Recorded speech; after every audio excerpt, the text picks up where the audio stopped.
지금 이 순간 잠깐 멈춰 주십시오. 오른손을 천천히 가슴 위에 얹어 보십시오. 그 안에서 무언가 묵직한 것이 느껴지십니까? 말로는 설명할 수 없지만 오래도록 짓눌려온 그 무게 말입니다. 그것이 바로 오늘 우리가 함께 내려놓아야 할 것입니다. 저는 수십 년간 성철 스님의 가르침을 묵상하고 삶 속에서 기운의 흐름을 관찰해 온 사람입니다.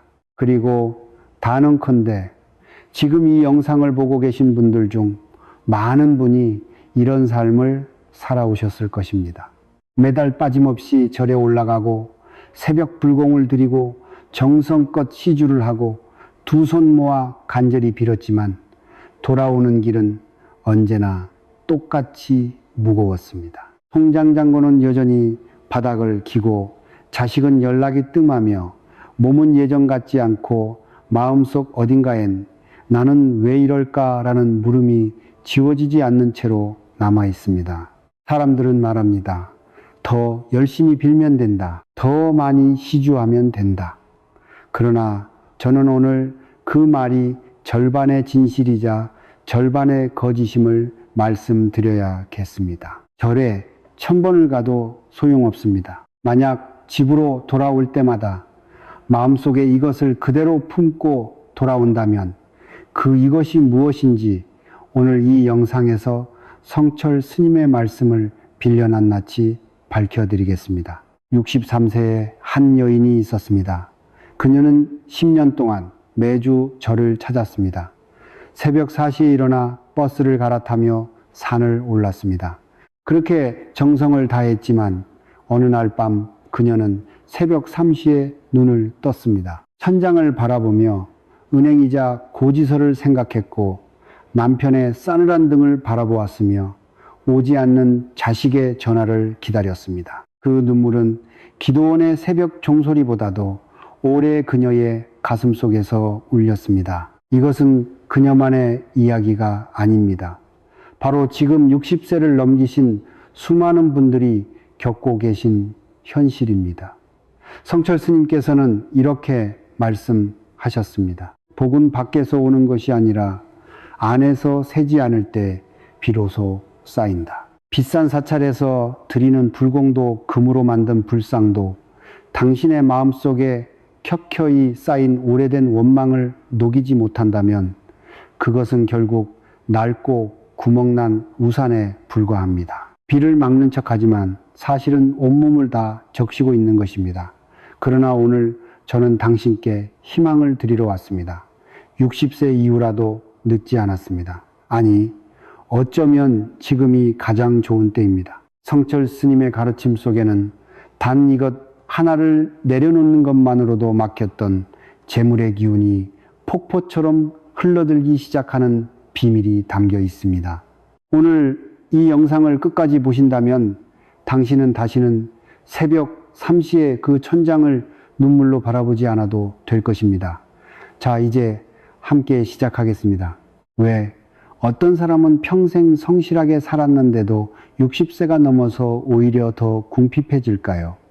왜 돈이 들어오는 것 같아도 어느새 손가락 사이로 모래처럼 빠져나가 버릴까요? 저는 오랫동안 이 물음을 붙들고 살았습니다. 그리고 성철 스님의 가르침을 오래 묵상한 끝에 마침내 그 답을 찾았습니다. 스님께서는 이 세상의 모든 흐름, 건강도, 관계도, 재물도 오직 세 가지가 하나로 어우러질 때 비로소 온전해진다고 말씀하셨습니다. 그 세 가지란 바로 정신, 기운, 그리고 생활 공간입니다. 이 세 가지는 서로 따로 존재하는 것이 아닙니다. 마치 솥과 불과 물이 함께 있어야 밥이 되듯이 셋이 하나로 공명할 때 재물의 기운이 집안으로 흘러들고 머물게 됩니다.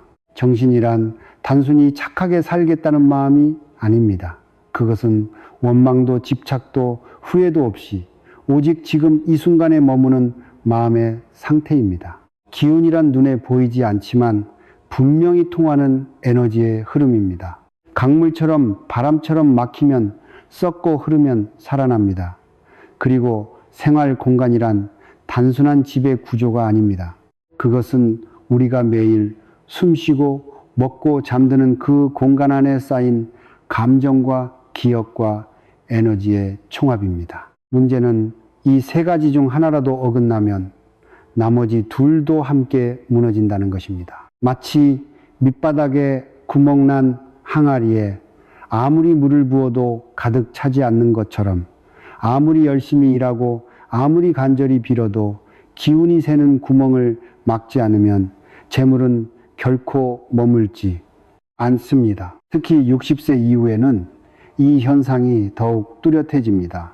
젊을 때는 몸의 기운이 강해서 어느 정도 내면의 막힘을 억누를 수 있습니다. 그러나 나이가 들수록 몸의 기운이 약해지면서 수십 년간 마음속 깊이 쌓아두었던 원망의 불씨들이 하나둘씩 수면 위로 떠오르기 시작합니다. 자식에게 쏟아부었던 기대가 배신감으로 바뀌고 배우자와의 오래된 상처가 차가운 침묵으로 굳어버리며 지나간 실패들이 밤마다 꿈속에 찾아옵니다. 이것이 바로 60세 이후 재물이 막히는 진짜 원인입니다. 절에 가지 않아서가 아닙니다. 이 불씨들을 끄지 못한 채 그 연기를 온몸에 감고 살아왔기 때문입니다. 성철 스님께서는 이렇게 말씀하셨습니다. 기운이 막히면 몸이 아프고 몸이 아프면 마음이 흔들리고 마음이 흔들리면 집안의 복이 문을 닫는다.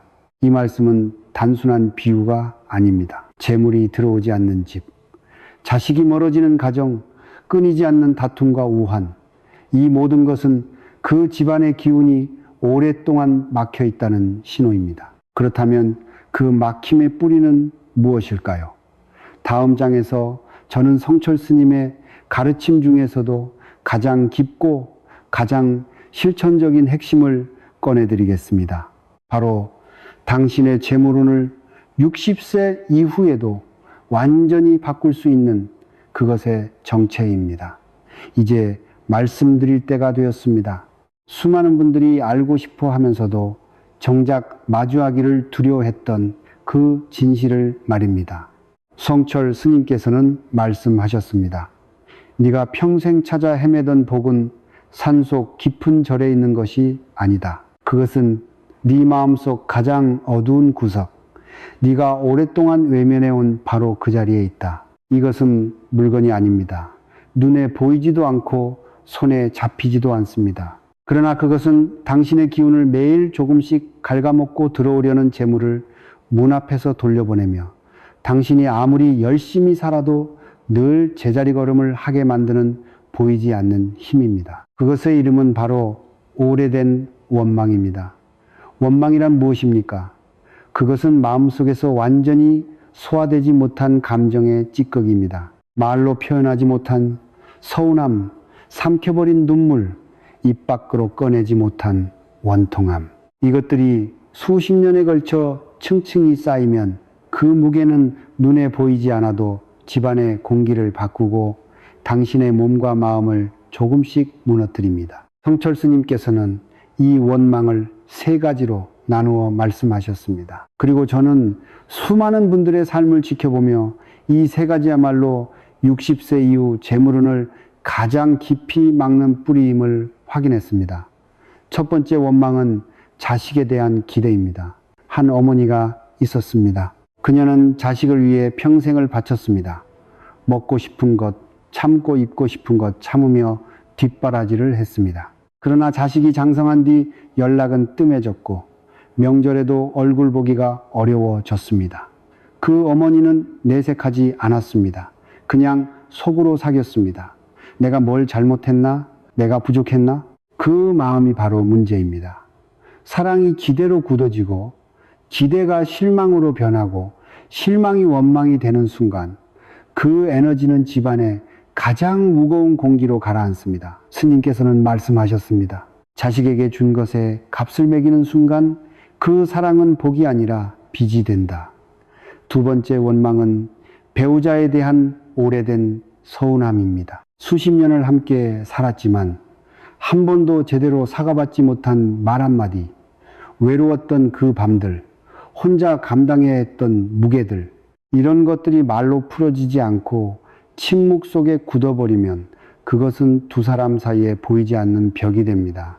그 벽은 단순히 감정의 문제가 아닙니다. 풍수적으로 보면 함께 사는 공간 안에서 두 사람의 기운이 충돌하고 막히면 그 집은 아무리 구조가 좋아도 재물이 머물지 못하는 공간이 됩니다. 한 지붕 아래 살면서 마음이 등을 돌리고 있다면 그 집의 기운은 이미 반으로 쪼개진 것입니다.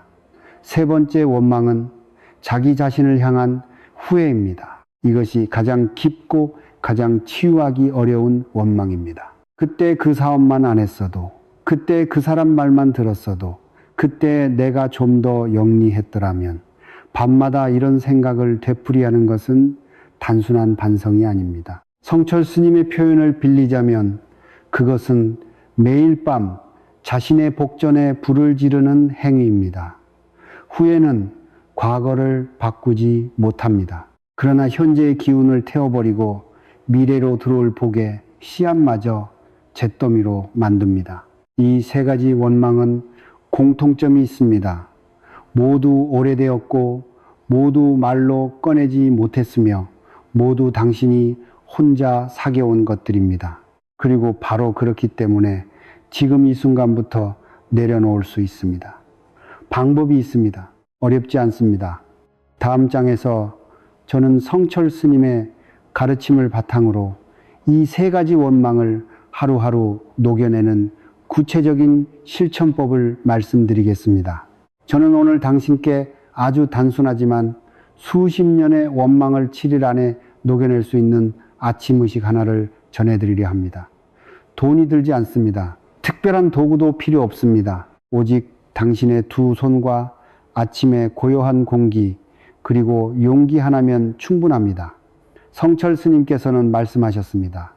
하루의 기운은 눈을 뜨는 그 첫 순간에 결정된다. 그 순간을 어떻게 여느냐에 따라 그날 당신에게 흘러드는 복의 크기가 달라진다. 저는 이 말씀을 오랫동안 묵상한 끝에 아침의 첫 숨결이 얼마나 중요한지를 깊이 깨달았습니다. 우리는 매일 아침 눈을 뜨자마자 어제의 걱정을 떠올리고 오늘의 불안을 끌어안으며 하루를 시작합니다. 그 순간부터 기운은 이미 막히기 시작합니다. 이제 다르게 해 보십시오. 이것이 바로 세 번의 감사 호흡 의식입니다. 아침에 눈을 뜨면 자리에서 일어나기 전에 잠시 그대로 누워 계십시오. 그리고 오른손을 가슴 위에 천천히 얹으십시오. 심장 박동이 느껴질 것입니다. 그 박동 하나하나가 당신이 오늘도 살아있다는 증거입니다. 그 사실만으로도 감사할 이유는 충분합니다. 이제 첫 번째 숨을 천천히 깊게 들이마십시오. 코끝으로 아침 공기가 들어오는 것을 느끼면서 마음속으로 이렇게 말씀하십시오. 나는 오늘도 살아있음에 감사합니다. 그리고 천천히 내쉬십시오. 숨을 내쉬면서 어제의 피로와 걱정을 함께 내보낸다고 상상하십시오. 두 번째 숨을 들이마실 때는 당신이 가장 힘들게 여기는 사람 한 명을 떠올리십시오. 가장 서운한 자식, 가장 야속한 배우자, 혹은 당신을 실망시킨 누군가. 처음에는 그 얼굴을 떠올리는 것만으로도 가슴이 답답해질 수 있습니다. 괜찮습니다. 그 감정을 억누르지 마십시오. 다만 숨을 들이마시면서 이렇게 말씀하십시오. 나는 당신에게 감사합니다. 이 말은 그 사람의 잘못을 용납하는 것이 아닙니다. 스님께서 가르쳐 주신 것처럼 이것은 당신이 오랫동안 들고 있던 무거운 짐을 내려놓는 행위입니다. 짐을 내려놓아야 두 손이 비워지고 두 손이 비워져야 새로운 복을 받을 수 있습니다. 세 번째, 숨은 자기 자신을 위한 것입니다. 숨을 들이마시면서 과거의 자신을 떠올려 보십시오. 잘못된 선택을 했던 그 순간, 후회스러운 그 결정들, 그리고 이렇게 말씀하십시오. 나는 최선을 다했습니다. 나는 나 자신을 용서합니다. 천천히 숨을 내쉬십시오. 그 순간 수십 년간 당신의 명치를 짓누르던 자책의 무게가 조금씩 떠오르는 것을 느끼실 것입니다. 이 3번의 호흡은 단 3분이면 충분합니다. 그러나 그 3분이 하루의 기운을 바꾸고 7일이 쌓이면 집안의 공기가 달라지기 시작하며 한 달이 지나면 당신 주변 사람들이 먼저 그 변화를 알아챕니다. 스님께서는 경고하셨습니다. 하늘을 원망하는 자에게 하늘은 문을 닫고 스스로를 원망하는 자에게 복은 발길을 돌린다. 그러나 반대로 감사하는 자에게는 닫혔던 문이 저절로 열린다고도 말씀하셨습니다. 거창한 의식이 필요하지 않습니다. 매일 아침 단 3번의 숨결로 당신은 이미 그 문을 두드리기 시작하는 것입니다. 오늘 아침부터 시작해 보십시오. 내일 아침도 그 다음날 아침도 작은 것이 쌓여 기적이 됩니다. 마음속에 원망을 내려놓는 일과 집안의 공간을 정리하는 일은 별개가 아닙니다. 성철 스님께서는 이렇게 말씀하셨습니다. 집은 마음의 거울이다. 마음이 막히면 집이 막히고 집이 막히면 다시 마음이 무거워진다. 안과 밖은 하나로 연결되어 있습니다. 그렇기 때문에 내면의 실천만큼이나 공간의 실천 또한 반드시 함께 이루어져야 합니다. 오늘은 누구나 오늘 당장 시작할 수 있는 2가지 공간 실천법을 말씀드리겠습니다. 첫 번째 실천은 현관을 정기적으로 비우는 것입니다. 풍수에서 현관은 단순한 출입구가 아닙니다. 그것은 집 안으로 기운이 처음 들어오는 문, 즉 복의 입구입니다. 오행의 원리에 따르면 기운은 물처럼 흐릅니다. 물이 들어오는 입구가 막혀 있으면 아무리 수원이 풍부해도 집 안으로 흘러들 수 없습니다. 지금 당신의 현관을 한번 떠올려 보십시오. 오래된 신발이 쌓여 있지는 않습니까? 누구의 것인지도 모를 우산이 뒤엉켜 있지는 않습니까? 언제부터인가 그 자리를 지키고 있는 택배 상자나 낡은 가방은 없습니까? 이것들은 단순한 물건이 아닙니다. 각각의 물건에는 그것이 그 자리에 놓이던 날의 기억과 감정이 담겨 있습니다. 오래 머문 물건일수록 오래된 에너지를 품고 있습니다. 그리고 그 에너지가 현관을 가득 채우고 있는 한 새로운 기운과 재물은 들어올 자리를 찾지 못합니다. 지금 당장 10분만 시간을 내어 현관을 비워보십시오. 방법은 간단합니다. 신발은 가지런히 정돈하되 최근 한 달간 신지 않은 신발은 과감하게 치우십시오. 현관 바닥을 깨끗이 쓸고 닦으십시오. 가능하다면 현관 한켠에 작은 화분 하나 혹은 맑은 물 한 잔을 놓아두십시오. 이것은 새로운 기운이 들어올 때 이 집은 준비가 되어 있습니다 라고 말하는 무언의 신호입니다. 성철 스님의 말씀처럼 복은 깨끗하고 비어있는 곳을 좋아합니다. 가득 찬 곳에는 더 이상 무언가가 들어올 자리가 없습니다. 2번째 실천은 매일 낡은 물건 하나씩 버리는 것입니다. 이것은 단순한 청소가 아닙니다. 오래된 물건에는 오래된 에너지가 깃들어 있습니다. 그리고 그 오래된 에너지는 대부분 오래된 원망, 오래된 슬픔, 오래된 집착과 연결되어 있습니다. 닳고 다른 수건, 몇 년째 입지 않는 옷, 고장나서 쓰지 못하는 물건들, 이것들을 그대로 집안에 두는 것은 낡은 에너지를 집안에 함께 가두어 두는 것과 같습니다. 그러나 버리기 전에 반드시 해야 할 것이 있습니다.